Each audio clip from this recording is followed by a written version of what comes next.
Cotton, je suis praticien en médecine traditionnelle chinoise, installé à la Croix-Rousse depuis 2006. J'ai été formé à l'Institut Shaoyang en acupuncture, Tuina et pharmacopée chinoise. Je vais aujourd'hui, dans cette vidéo, vous terminer le cours qui a été fait par ma fan sur les 5 éléments. La fin de ce cours concerne les relations entre les 5 éléments. Je vous invite à vous munir du support de cours qui a été fourni par l'Institut, ainsi que éventuellement de quoi noter. Nous prenons donc la première page du document, et nous voyons donc premièrement les relations entre les 5 éléments. Donc, il y a 2 types de relations entre les 5 éléments. Des relations naturelles, biologiques, normales, qui sont les relations d'engendrement et les relations de domination. Vous m'entendrez aussi beaucoup dire contrôle, et plus parlant pour nous que domination. Je m'excuse d'avance, je n'utiliserai pas les termes chinois parce que j'ai un très très mauvais accent. Et surtout, certains se ressemblent, donc pour éviter les confusions, j'utiliserai les noms français. Nous avons également donc 2 relations pathologiques qui sont le cycle d'agression et l'insulte ou la contre-domination.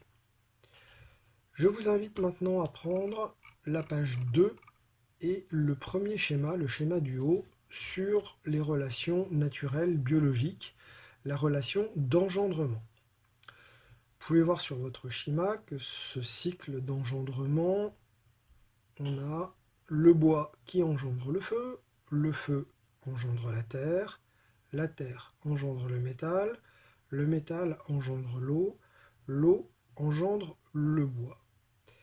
On peut également utiliser le terme nourrir, c'est-à-dire que par exemple c'est le foie qui va nourrir le cœur. Le sang du foie va nourrir le cœur, c'est d'ailleurs l'exemple que vous avez en bas du tableau. Le foie engendre ou nourrit le cœur. Si le sang du foie est en déficience, le sang du cœur sera lui aussi en déficience. On va donc avoir une pathologie avec une déficience de sang du cœur due à une déficience de sang du foie. On va, en termes de vocabulaire, utiliser des termes particuliers liés à la famille. C'est-à-dire que chaque élément va être la mère d'un élément et la grand-mère d'un autre. Par exemple, si on prend les 3 éléments supérieurs du schéma, on va avoir le foie, va être la mère du cœur et va être la grand-mère de la rate. C'est important, nous le verrons après pour les cycles de contrôle, ainsi que pour les cycles pathologiques.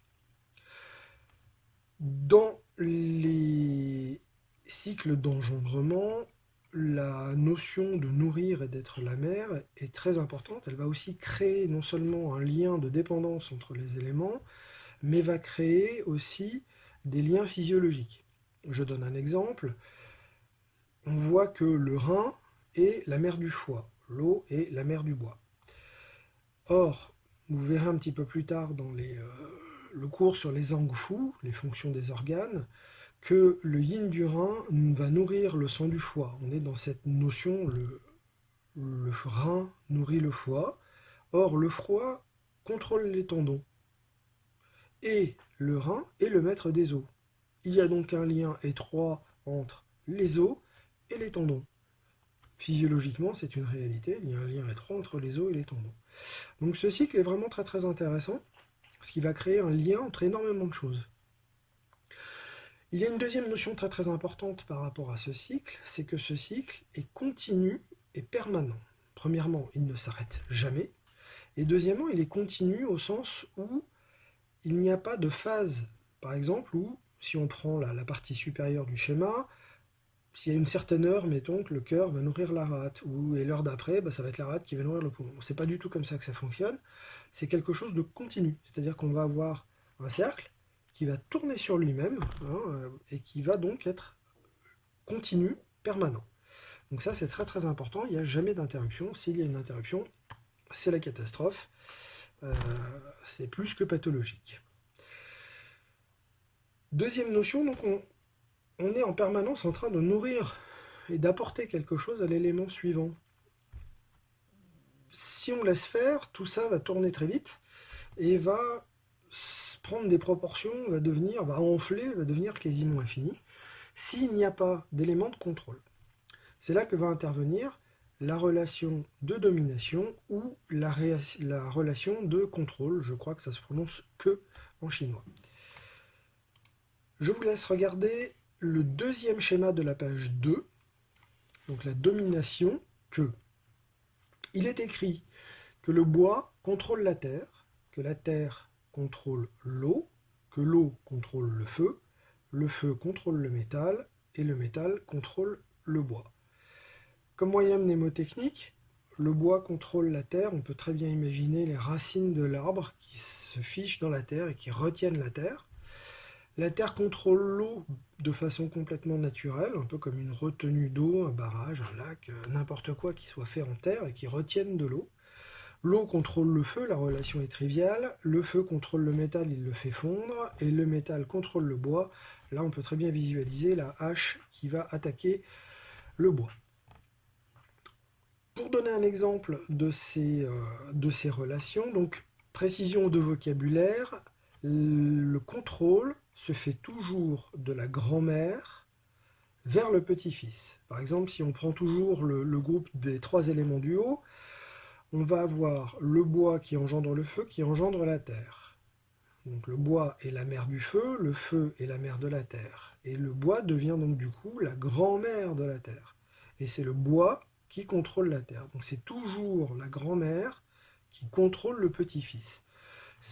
Il faut comprendre que dans la culture chinoise, les ancêtres, les anciens, ont une place très à part dans la famille. Les grands-parents gardent un œil sur les petits-enfants. C'est exactement ce qui est illustré ici. Nous avons un exemple sous le tableau. Le cœur, feu, domine le poumon, métal. Or, le cœur gouverne le sang et le poumon gouverne le chi. Donc une bonne communication entre les deux permettra une circulation facile du chi et du sang. Cette relation de contrôle est aussi à rapprocher de la relation yin-yang. On va avoir chi qui sera yang par rapport au sang qui sera yin. Les deux vont s'équilibrer. Donc on reste dans un équilibre yin-yang. Si cette relation entre la grand-mère et le petit-fils venait à se déséquilibrer, on aurait un déséquilibre yin-yang qui serait anormal et on rejoindrait une des situations pathologiques que l'on va décrire par la suite. Je rappelle pour mémoire que les notions de yin et de yang sont des notions relatives, c'est-à-dire que je n'attribue jamais le terme de yin ou de yang à un élément particulier en disant le feu il est yang. Ça ne veut rien dire. Dans l'absolu, il est yang par rapport à quoi? Là en l'occurrence, on parle de chi, c'est subtil, c'est de l'énergie, un souffle vital, et le sang, lui, est concret, physique, matériel, et ben voilà, l'un est yang, l'autre est yin. Donc toujours garder cette notion très importante à l'esprit. Je vais prendre un deuxième exemple pour la relation de contrôle entre, par exemple, la rate et le rein. La rate contrôle le rein. Il se trouve que la rate et le rein sont tous les deux des organes qui vont transformer et excréter les liquides. Alors tous les deux par paire, c'est-à-dire que la fonction de transport de la rate et de transformation de la rate est essentielle à la fonction d'excrétion du rein. Si l'un ne fonctionne pas, admettons par exemple que le rein soit déficient, qu'il n'arrive pas à excréter, la rate ne va pas pouvoir évacuer, on va stocker l'eau, on va créer des œdèmes par exemple. Donc j'espère que j'ai été clair sur ce sujet. Il est important aussi de bien voir que je rappelle encore une fois, ces cycles sont permanents et continus. Donc aussi bien le cycle d'engendrement que le cycle de contrôle, ils fonctionnent en même temps, en permanence, et de fonction continue. Tant que ces cycles ne sont pas déséquilibrés, l'équilibre va constituer la vie, tout simplement. que se passe-t-il maintenant? Parce qu'il peut y avoir des petits problèmes dans ces cycles. Que se passe-t-il s'il y a un déséquilibre à un moment donné? Donc on va regarder les cycles pathologiques. Donc je vous invite à prendre la page 3 de votre support. Et nous allons regarder le premier schéma qui parle de la relation d'agression. Donc, vous noterez qu'en fait, c'est à peu de choses près le même schéma que le précédent, sauf que les traits sont beaucoup plus marqués. Qu'est-ce que ça veut dire? Ça veut dire que si cette relation devient excessive, eh bien, il va y avoir un trouble. Si la grand-mère est un petit peu trop présente par rapport à son petit-fils, ou si le petit-fils il est un petit peu faiblard face à sa grand-mère, on va créer des déséquilibres. La relation n'est plus une domination de contrôle, mais une relation d'agression. La grand-mère devient un petit peu trop présente et va venir agresser son petit-fils. On va regarder l'exemple qui est donc sous le tableau. Donc la rate, terre, agresse le rein, l'eau. Donc la rate, au lieu de contrôler l'eau, la terre, au lieu de contrôler l'eau, va l'agresser. Par exemple, la rate est atteinte par un excès d'humidité, ce qui va bloquer les fonctions du rein. Le rein, comme je l'ai dit tout à l'heure, excrète les liquides. Le rein est surchargé par l'humidité apportée par la rate et ne pourra plus assurer ses fonctions d'élimination, création d'œdème, comme je l'ai dit précédemment. On peut aussi prendre un autre exemple. Le cœur, feu, peut agresser le poumon, métal. On peut aussi imaginer que le feu va être un petit peu trop fort et va vraiment faire trop fondre le métal, ce qui n'est pas bon. En termes physiologiques, on va avoir le feu du cœur. Si la grand-mère est un petit peu trop forte, le feu du cœur va assécher les liquides du poumon et va pouvoir à terme créer une déficience de yin du poumon. Donc là, on est, comme je vous le disais, dans la relation d'agression. On peut peut-être reprendre encore un exemple. Si le bois agresse la terre, ça c'est assez courant, c'est-à-dire que le bois, le foie va être un petit peu, suite à une colère, va être un peu en blocage, voire en montée de yang, et on va vraiment s'énerver si on a un feu. On va partir du principe qu'il y a une montée de yang, on s'énerve beaucoup, on a quelqu'un qui est un petit peu à garder la colère. Bah, ce foie, il va être en surcharge et il va agresser la rate. La rate, associée à l'estomac, va être insatisfaite sous l'agression et va pouvoir se manifester. Cas que l'on voit assez fréquemment, c'est des douleurs d'estomac. Quand on a des gens stressés, colériques, douleurs d'estomac. On est en plein dans le cycle pathologique d'agression où le foie va agresser la rate et l'estomac. Donc toutes ces dominations, tous ces contrôles excessifs vont créer des pathologies.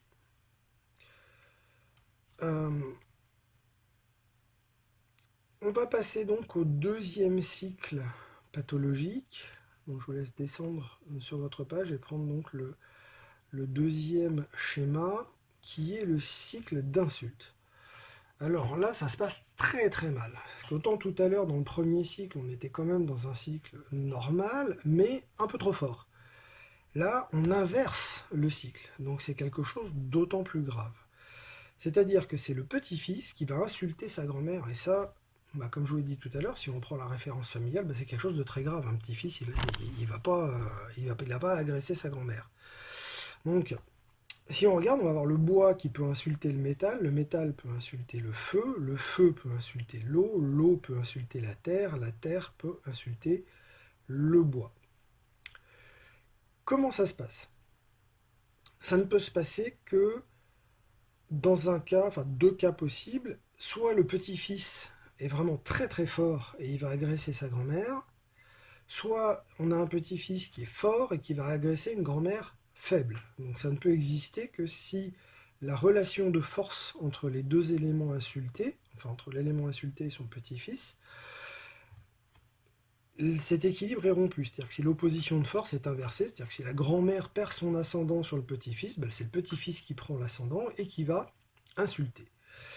Donc, savoir, ce sont, comment dire, ce sont les symptômes, les signes qui vont nous dire lequel est faible et lequel est fort, ou si les deux sont faibles et forts. Généralement, comme on est dans un cycle qui n'est pas naturel et qui est à l'inverse du cycle naturel, on va avoir des pathologies beaucoup plus marquées, beaucoup plus violentes que sur les pathologies d'agression. Par exemple, si l'eau est insuffisante, elle ne va plus contrôler le feu. Le feu va prendre l'ascendant sur l'eau et va donc l'agresser en aggravant encore la situation. C'est-à-dire que non seulement le petit-fils est trop fort, mais en plus il va faire en sorte que sa grand-mère soit plus faible. Donc on va encore prendre une proportion supérieure au niveau pathologique. Donc un feu du cœur, si on parle d'un point de vue strictement pathologique, un feu du cœur pourra entraîner une déficience de vigne du rein parce que il va l'attaquer en permanence. Autre exemple,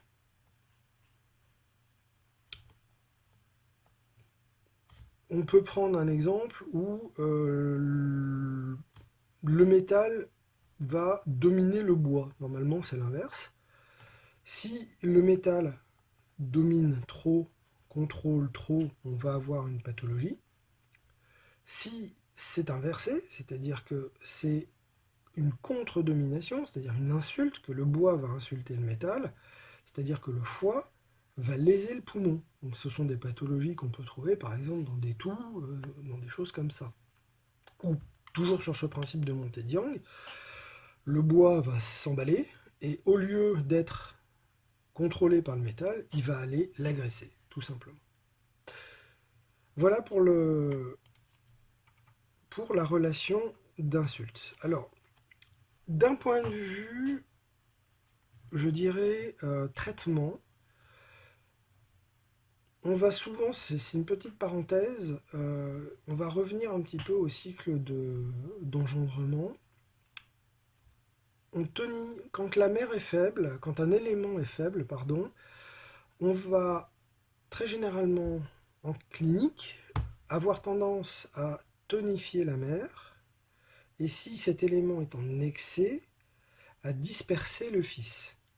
Je donne un exemple. Par exemple, s'il y a une déficience d'énergie, de chi du poumon, on ne va pas agir, par exemple, en acupuncture, directement, fortement sur le poumon.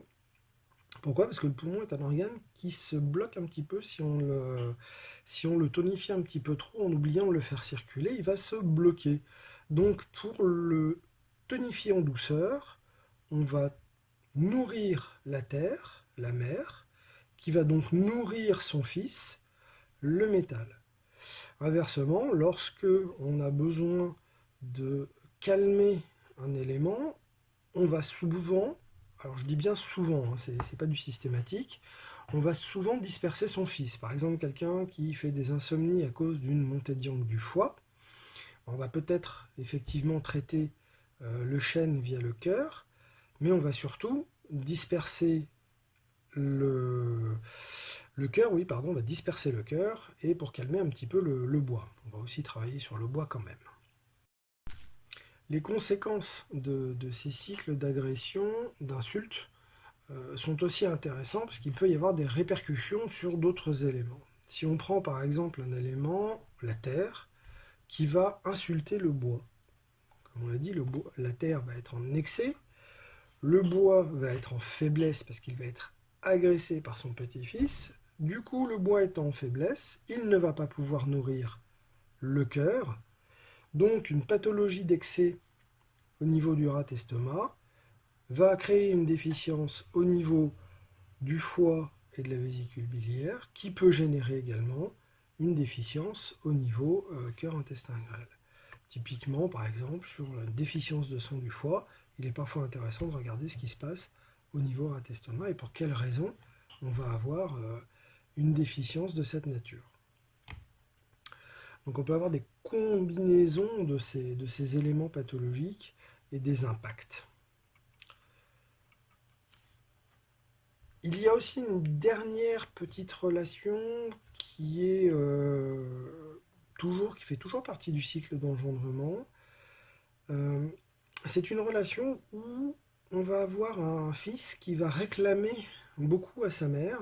Donc le fils peut épuiser la mère. C'est-à-dire par exemple le bois va épuiser l'eau, il va devenir trop fort, il va être en excès, l'eau va s'épuiser et le bois va agresser, donc là on est en cycle d'agression, va agresser la terre. Donc la conséquence d'un engendrement, je dirais, de mauvaise qualité ou déséquilibré, va forcément avoir un impact et va se transformer en cycle pathologique. Donc en l'occurrence, dans mon exemple, comme je vous le disais, je le répète, l'eau va être épuisée par le bois qui va réclamer de l'eau, de l'eau, de l'eau. Le bois va croître parce qu'il va avoir beaucoup d'eau. Et du coup, il va devenir un petit peu trop présent par rapport à la terre. Donc la grand-mère va être un petit peu trop forte par rapport à son petit-fils et va agresser la terre.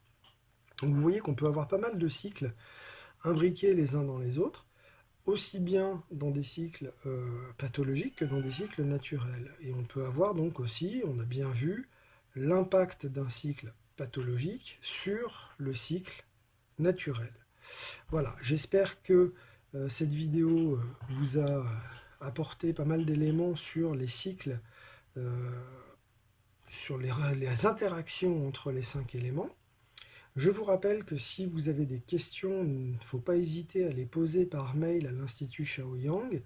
Les questions nous sont retransmises à nous enseignants et nous y répondons dans la mesure de nos possibilités. Je vous remercie pour votre attention. Au revoir.